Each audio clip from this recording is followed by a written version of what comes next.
Hello. It's Rahim, property investor and an estate agent. Tonight, I'm going to share with you the exact criteria and requirement I use to source my rent-to-rent and RtoSA deals. I'll show you the exact step I follow to ensure I source the right and correct property for my clientele. These are 12 steps. I follow these 12 steps to ensure that I have a property that would never ever give me trouble. Property that would never empty. 1. I identify an area at my chosen budget. So I set a budget, for example, if it's in Cardiff, I set a budget and look for property in that area that is suitable to my budget. 2. I will check whether the property is located in a prime location. If I'm targeting student, I'll look whether the property is in close proximity to a university. If I'm targeting professionals, working people, I will check whether the property is very close to a well-known employer. For example, that could be Tesco's, Amazon Distribution Center, Deloitte, KPMG, and so on. So I'll ensure the properties are in close proximities to those areas, just so that my tenant will not struggle to get to travel to work and back home. 3. I will also check whether the property is accessible, whether if it's in very good public transport, where you can get a bus or you can jump on a tram or a train to work. And also whether it is very close to a city center or a town center, because that way they will not struggle to go to work, as well as they won't struggle to do their required shopping. Number 4, the property, this is similar to number 3, to be honest. The property needs to be approximately 3 miles radius to either the university, town center, or employers.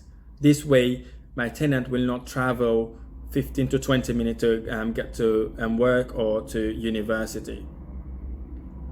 4, I will speak to 3 local letting agents to see what they think about the property I am about to rent out from the landlord, whether it would fit the budget I've set to rent it out, whether it will attract tenants, because sometimes you'll have a good location but nobody wants to live there. But with the agent, they would guide you in a way to understand whether it is suitable for your requirements. So I will speak to 3 agents. Never ever do 1, 2. Make sure you do 3 agents, because that gives you a rough idea what the expected going rate is in that area and what they think about the location. Number 6, which is the most important thing to me personally, is the cash flow and running cost. Estimate how much you can earn per room or per night if you're doing a RtoSA, to work out whether you'll be able to make profit out of it, right? And this also helps you identify what sort of price you're willing to pay your landlord to secure the deal. It also tells you how much profit you could make from that deal. And also, very important thing, to overestimate your running cost. I tend to do that because you never ever know what the exact running costs are, especially when it comes to water rate, electricity and gas, because that is based on usage. You can have the same tariff, but it's sometimes based on usage. So obviously work this out really nicely, tightly.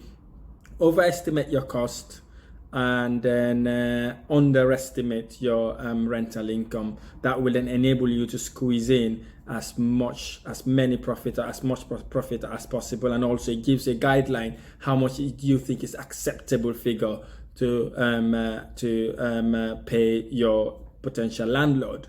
And this would also, if you say RtoSA, you do the calculation based on night rate. How I tend to do it, I will do 100% of fully occupancy rate, and then I break it down to 75%, and then I go on to 70%, 85%, 80%, all the way to 50%, just to understand, just to know how much it would cost me to keep the RtoSA going, as well as how much I would be able to negotiate to my landlord. Number 7, I tend to check demand also. Check demand to see whether people are interested in the rooms that you will be letting out. How I do that, I go to spareroom.com, pretend to be a tenant, and search for deals, search for rooms rather, to see how much they're going for and what the demand is. Usually you can see how many people are looking for for rooms that you're looking for in that area at the top of the page. That also tells you whether there is a demand in that area. I tend to go for properties that have a minimum of 1,000 people demanding a room in that area. I know for definitely if I've got a property in that area, it can easily let out. So very, very important to check demand to make sure your property that you're taking on is not going to cause you a headache or becoming a rope on your neck. 8. Again, this follow up on 6 and 7. Check the rate.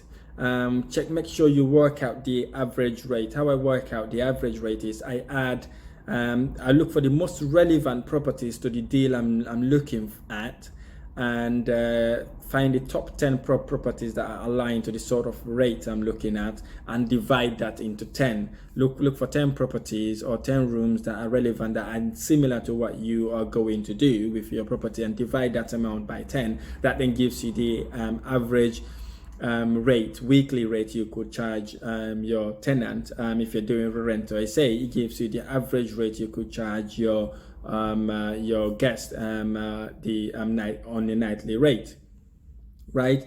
Again, number 9, I would cut off all the outliers, meaning anything more than 500 outside my normal trend.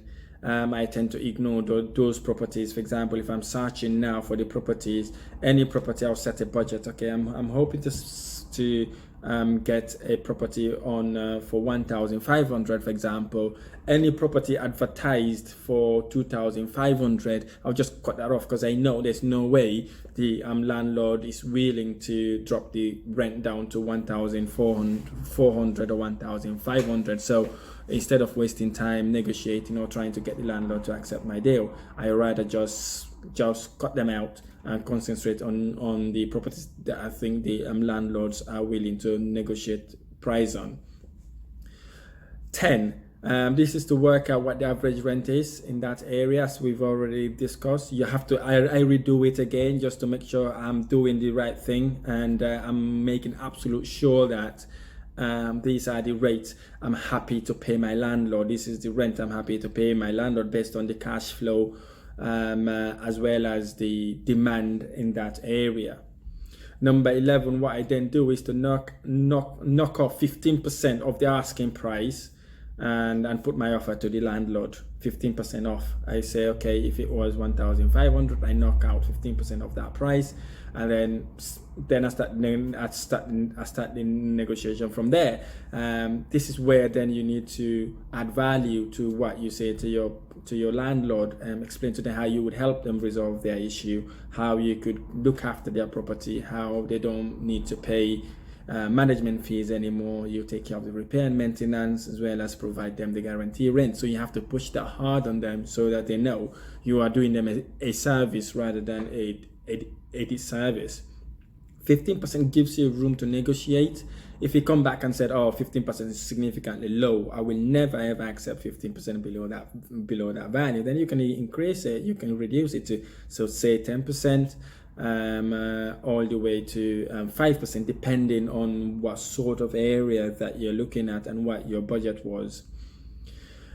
And finally, number 12, be ready with your expert team and make it happen. Basically, make sure your expert team, say your painter, your decorator, or your suppliers, if you're going to refurnish these properties, are all ready to actually do the job. So these are the 12 requirements or criteria I use to search for my deal. This is it on the table.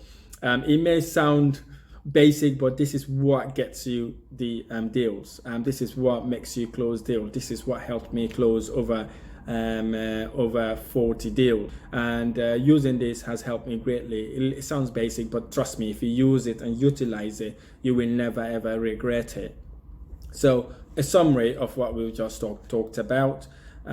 Basically, you need to identify the area with the budget you've set. Check whether the property is in a prime location, whether it's in a good transport link, and the property is within 3-mile radius from city center, town center, university, employers or train station. And also you speak to 3 letting agents. This is very, very important. You speak to 3 letting agents to understand that you are doing the right thing. And then again, check the cash flow and running costs to make sure you are not overestimating your cost, underestimating your cost, and also overestimating your rental income. Again, check the demand to see whether people are interested in that area. Check the rate if you're doing rent to rent, weekly rate. If you're doing RtoSA, night rate. Again, cut out the outliers, anything over your budget, anything over £500 over your budget. I personally cut it off because I know there's no point to do those deals, as the landlord will not be willing to go down to the amount I'm looking for. And again, work out what the average rate you're willing to pay your landlord, so that you know the back of your head. So when negotiation starts, you know exactly what you're looking at. I tend to also knock 15% of the asking price that I put forward to my landlord or to the letting agents, and also sell the rent-to-rent idea to them, so that they know that 15% is potentially more money for them. Number 12, again, ready to have your expert team to close the deal, get the property going, finish work, and then put the property live. Thank you very much for listening to my video today. If you like what you saw, you've got any questions, do not hesitate to contact me. I am contactable on Facebook, Rahim Bar, Instagram, bar_properties, email address info@barproperties.co.uk. Thank you so much for listening. Look forward to sharing the next video.